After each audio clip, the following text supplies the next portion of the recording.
Olá pessoal, tudo bem? Espero que vocês tenham gostado do primeiro vídeo que eu fiz sobre o processo de pesquisa e agora vamos dar sequência ao assunto. Como é que a gente busca as informações, as fundamentações para a nossa parte teórica do nosso projeto? Então, uma coisa muito comum de se acontecer é quando a gente faz aquela minuta inicial do nosso projeto, né? Então a gente já tem um pré-projeto de pesquisa, mas aí falta para a gente agora começar a construir a fundamentação teórica do nosso projeto. Como é que a gente faz isso, né? De onde que vêm essas informações? Bom, primeiro assunto do nosso vídeo de hoje é justamente um conjuntinho de dicas para construir essa fundamentação teórica. É certo que o seu professor, o seu orientador, já vai te dar esse direcionamento e aqui eu espero ter só um complemento das informações que você já vai ter. Vamos lá. Em primeiro lugar, para você buscar estas informações, esse referencial teórico, provavelmente vai ser no conjunto de livros que estão nas bibliografias, né, nesses conjuntos de livros que estão nas bibliografias das disciplinas relacionadas ao tema que você está desenvolvendo no seu projeto. Então, dá uma olhada lá na bibliografia básica e na bibliografia complementar, talvez dali você consiga tirar o inicial, né, aquela fundamentação mais inicial a partir da qual você vai desenvolver a sua fundamentação teórica. Beleza? Claro, olhando sempre a relação com os objetivos específicos que você setou no seu projeto. É muito importante você prestar atenção nisso. É a partir dos objetivos específicos que você vai fazer essa busca, né? Então você olha lá nos seus objetivos específicos, na lista de objetivos específicos, deve vir de lá esta orientação a partir da qual você vai buscar os seus livros inicialmente. Tá? Então olhe os livros da bibliografia das disciplinas relacionadas a isso, pode ser um bom começo. Peça ao seu professor, ao seu orientador também algumas indicações de livros. Mas entenda o seguinte, o processo de produção acadêmica e científica até chegar à publicação de um livro, ele é bastante demorado. E o livro, às vezes, ele chega nas prateleiras, né, nas estantes das lojas, quando ele chega lá, ele já está quase desatualizado, de tanto tempo que foi feita aquela pesquisa, aquela investigação. Há um outro tipo de produção acadêmico-científica que é muito mais ágil, muito mais rápida. E em cima dessa produção você também deve dar uma olhada, que são os artigos acadêmicos, artigos científicos. Um bom lugar para você iniciar essa pesquisa é no Google Acadêmico. Então dá uma olhada lá no Google Acadêmico, faça essa busca preferencialmente a partir de um computador conectado dentro da sua escola, né, dentro da sua universidade, porque normalmente as universidades elas pagam acesso a essas bibliotecas de artigos acadêmicos e científicos que o Google indexa. Então, quando você acha um resultado, e se você está um resultado interessante, se você está na sua casa, por exemplo, você pode ter um pouco de dificuldade de acessar o texto específico. Se você está dentro do Wi-Fi ou dentro da rede, usando um computador da sua escola, da sua universidade, muito provavelmente você vai ter mais facilidade, tá bom? E é provável também que a sua escola ela tenha algum conjunto de instruções para acesso remoto, quando você estiver em casa, para poder acessar as bases de dados que a sua escola assina. O Google Acadêmico é uma boa porta de entrada para isso, tá? Uma outra porta de entrada para isso vai ser o sistema de biblioteca da sua universidade. Muito provavelmente ele já está conectado a algumas bases de dados, tipo EBSCO, né? Alguma coisa nesse sentido, e você vai poder acessar a partir do site da biblioteca ou dos computadores da própria biblioteca, tá? Então, Google Acadêmico, bases de dados podem ser excelentes fontes, tá? Na hora que você estiver buscando lá no Google Acadêmico, né, preste atenção numa coisa muito importante que é a quantidade de citações àquela publicação específica que você está listada ali nos resultados de uma palavra específica que você está buscando. Essa quantidade de citações, isso já dá uma dica da relevância e da importância desse texto que você encontrou. Então, preste atenção nisso. Já que a gente está falando de busca, vale a pena também você prestar atenção nas bases de dados que estão lá listadas, né, e nos periódicos que estão lá relacionados no portal de periódicos da CAPES. O portal de periódicos da CAPES é muito bacana e também, se você estiver no Wi-Fi da sua universidade, vai ser muito legal você poder ter acesso direto a essas publicações. Eu sei que tem jeitos outros de se obter acesso a essas publicações. Com relação a isso, pergunte ao seu orientador, muito provavelmente ele conhece isso, e seus colegas investigadores também, eles vão conhecer formas alternativas de acesso a esses periódicos. Mas pelo portal da CAPES é um bom caminho, o portal de periódicos da CAPES, portanto, é uma excelente página de início de pesquisa, tal qual o Google Acadêmico, e também as bases que a sua universidade acessa, e aí elas vão ser particulares de cada universidade, né, o conjunto de bases de dados, mas você vai ter acesso provavelmente pelo site da biblioteca ou pelos computadores da biblioteca, tá?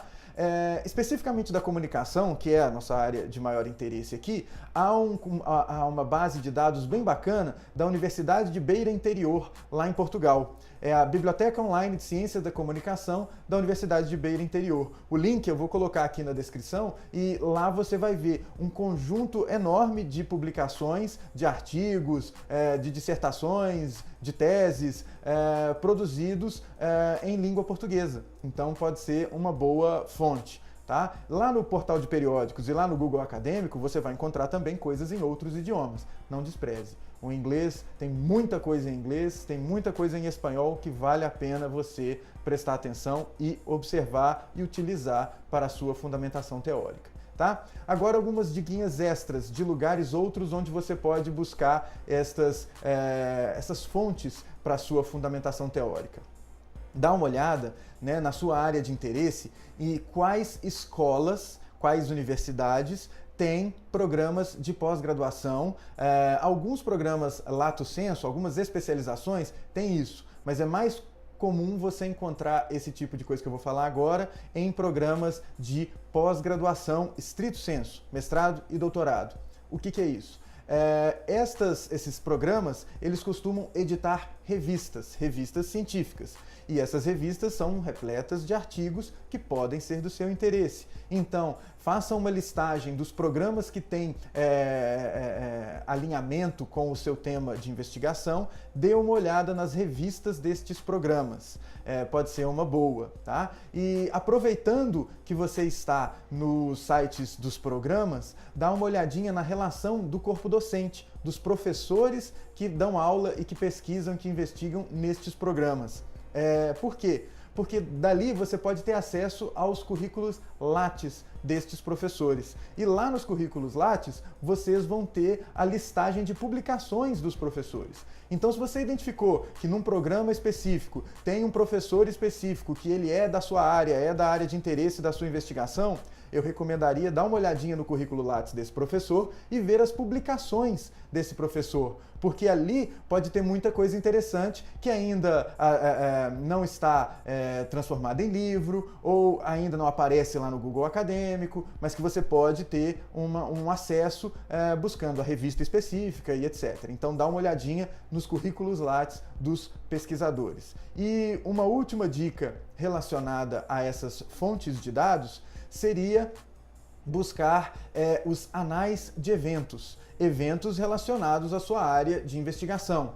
Então, por exemplo, da minha área específica, né, que eu fico aqui nessa interseção entre comunicação, tecnologia, marketing, negócios, alguns eventos são bem interessantes. Né? Então, olha só, eu costumo observar os anais da ANPAD, que é a Associação Nacional dos Programas de Pós-Graduação em Administração. Lá tem muita coisa interessante nas áreas temáticas da estratégia, do marketing, pode ser coisa interessante ali, então eu fico sempre de olho.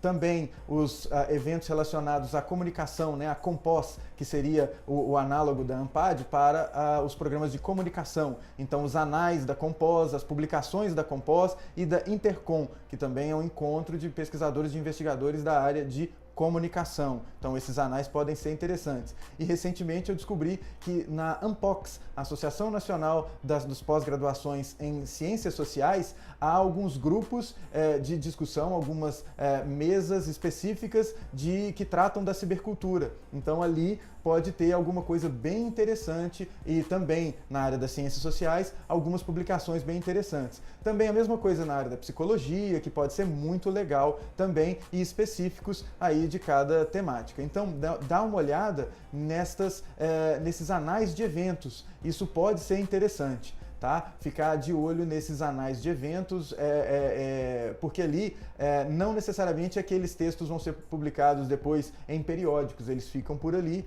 né? São resumos de relatórios de pesquisa, de dissertações e de teses que podem ser interessantes, tá bom? Bom, então você já tem reunido uma série de textos, já selecionou uma série de textos a partir dessas fontes que eu acabei de falar para você. E o passo seguinte bom, você vai ter que ler esses textos. Como é que você vai fazer isso? Como é que você vai organizar o seu trabalho para que você consiga fazer isso de maneira eficiente? Sobre isso, nós vamos conversar no nosso próximo vídeo. Então fique esperto que daqui a pouquinho eu publico esse vídeo e você vai ter acesso. Tá? E antes dessa publicação eu queria tirar uma dúvida a respeito do vídeo número 1, né, que a Camila Florencio colocou ali no comentário do YouTube. Você sinta-se convidado e convidada também a comentar e a deixar suas dúvidas e eu vou responder na medida do possível. A Camila, ela coloca a seguinte questão. No primeiro vídeo da nossa série, eu falei sobre a metodologia sendo colocada como o capítulo 3, logo após a fundamentação teórica. E ela questionou, falou, olha, eu já vi alguns trabalhos em que a metodologia aparece antes da fundamentação teórica. Então, qual que seria o certo, né, e qual que seria a diferença? Bom, Camila e qualquer pessoa que possa ter ficado com essa dúvida também.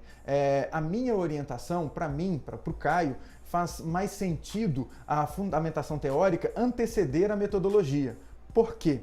Porque muitas vezes vem da fundamentação teórica a relação, por exemplo, de parâmetros que eu vou utilizar para a minha análise. A análise, o resultado dela vai aparecer lá no capítulo 4, né? E eu vou ter que listar esses parâmetros no capítulo 3, que é a metodologia. Então, para mim faz mais sentido eu fazer uma investigação teórica antes, depois eu listar eventuais parâmetros que eu tirei da teoria e coloco na metodologia. Então, como a metodologia eu expliquei no vídeo anterior, ela é um relato do que foi feito na pesquisa, né? De como eu fui a campo e como eu executei a pesquisa.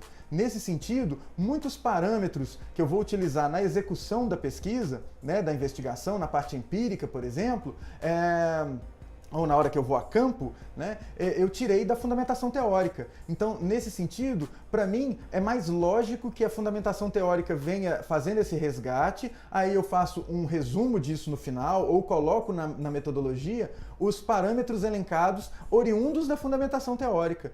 Então, para mim, não faz muito sentido colocar a metodologia antes da fundamentação teórica, visto que é bem provável que eu vá tirar da fundamentação teórica os quesitos que eu vou analisar na metodologia. E a metodologia, ela está muito mais próxima do processo de análise eventual que eu vou fazer. Por exemplo, se eu vou fazer uma análise da comunicação de uma empresa numa determinada plataforma. Então eu vou fazer uma fundamentação teórica falando do que é necessário para a comunicação de uma empresa nessa plataforma específica. E aí, dessa fundamentação, eu vou tirar os parâmetros de análise. Então eu vou deixar esses parâmetros na metodologia, porque logo em seguida eu já venho com os resultados. Então não faz sentido para mim colocar a metodologia, fazer um sanduíche, né? A metodologia vem lá no começo, aí vem uma fundamentação teórica enorme e depois vem a análise, o resultado da análise, que faz referência à metodologia, mas que ela está lá atrás. Então, para mim, não faz muito sentido, viu, Camila? E qualquer um que possa ter essa dúvida. Na real, o que vai ser observado quando alguém está lendo o seu projeto é justamente essa construção de sentido e a consistência. Então, para o Caio, faz mais sentido você colocar a metodologia depois da sua fundamentação teórica. Então, é introdução, fundamentação teórica, metodologia, resultados e conclusão. Faz mais sentido, fica mais clara a leitura, tá bom? Mas eu entendo que existem professores, investigadores que enxergam a coisa de outra maneira. Quando chega para mim um texto que está ordenado de uma maneira diferente, isso para mim não faz diferença prática, não. Traz para mim um pouco mais de dificuldade para ler o texto. Mas se está tudo ali, tudo bem. Eu gosto e recomendo que se trabalhe dessa maneira, porque aí o texto fica muito mais fácil. Para mim fica mais lógica a construção de um relatório de pesquisa. Beleza? Então, se você tiver dúvidas como essa que a Camila teve, poste lá num comentário ou mande uma mensagem para mim. Vai ser um prazer te ajudar se eu tiver o conhecimento para tanto. Beleza? E se eu não tiver, claro, eu vou indicar a leitura ou onde você pode vir a buscar e também vou buscar para eu aprender. Beleza? É um prazer e eu espero ver você na próxima.